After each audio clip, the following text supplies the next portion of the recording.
Si vous avez ouvert cette vidéo, c'est que vous souhaitez savoir les 6 principes qui conduisent les actions des entrepreneurs à succès. Restez jusqu'à la fin pour découvrir le meilleur. En 1995, une enseignante en design graphique nommée Linda Weinman, passionnée par l'entrepreneuriat, décide de créer un site web, lynda.com.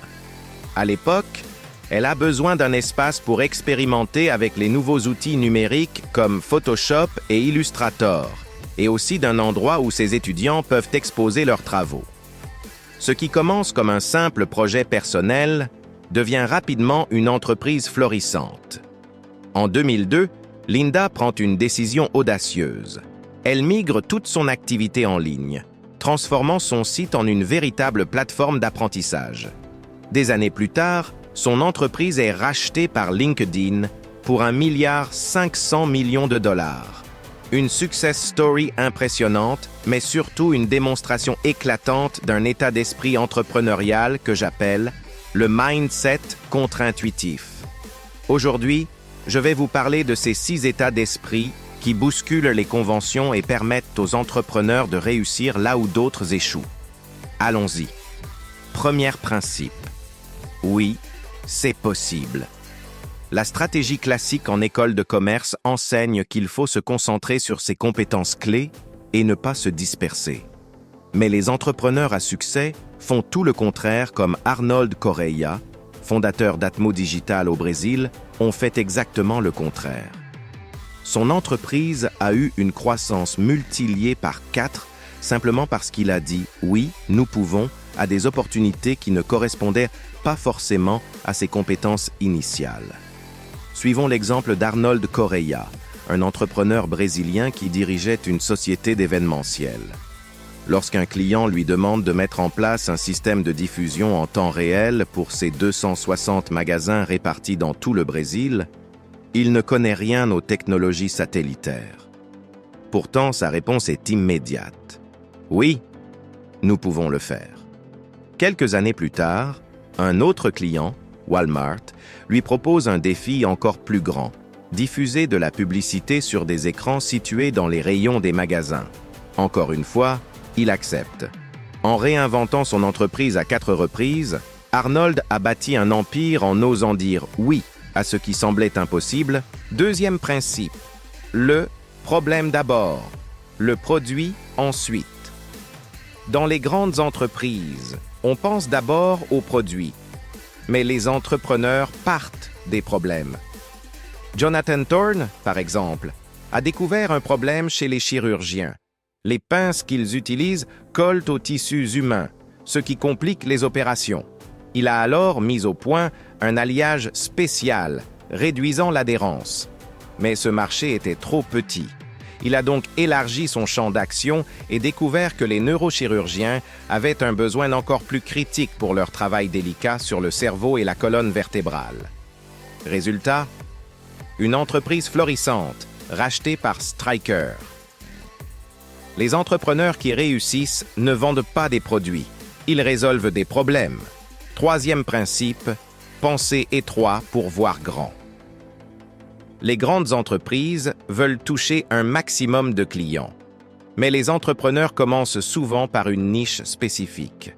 Phil Knight et Bill Bowerman, fondateurs de Nike, ont d'abord ciblé un marché ultra spécifique, les coureurs de fond. Leur problème ? Les chaussures de l'époque étaient adaptées aux sprinteurs, pas aux marathoniens. En concevant une chaussure plus stable, plus légère et mieux amortie, ils ont conquis les athlètes de haut niveau. Ensuite, ils ont élargi leur offre au tennis, puis au basketball, et aujourd'hui, Nike est leader mondial du sport. Ne cherchez pas à plaire à tout le monde. Concentrez-vous sur un segment précis et le reste suivra. Quatrième principe, demandez l'argent d'avance et utilisez-le intelligemment. Les grandes entreprises croulent sous le cash, mais les entrepreneurs, eux, doivent le créer. Prenons Tesla. Avant même de produire leur première voiture, Elon Musk et son équipe ont organisé des présentations ciblées auprès de clients potentiels. Ils ont vendu 100 Roadster à $100 000 pièce encaissant 10 millions de dollars avant même d'avoir construit un seul véhicule. Plus tard, lors du lancement de la Model 3, près de 500 000 clients ont versé un acompte de 1 000 dollars, offrant ainsi à Tesla un financement de 500 millions de dollars sans passer par les banques. Voilà comment on transforme une idée en empire. 5e principe. Empruntez, mais ne volez pas.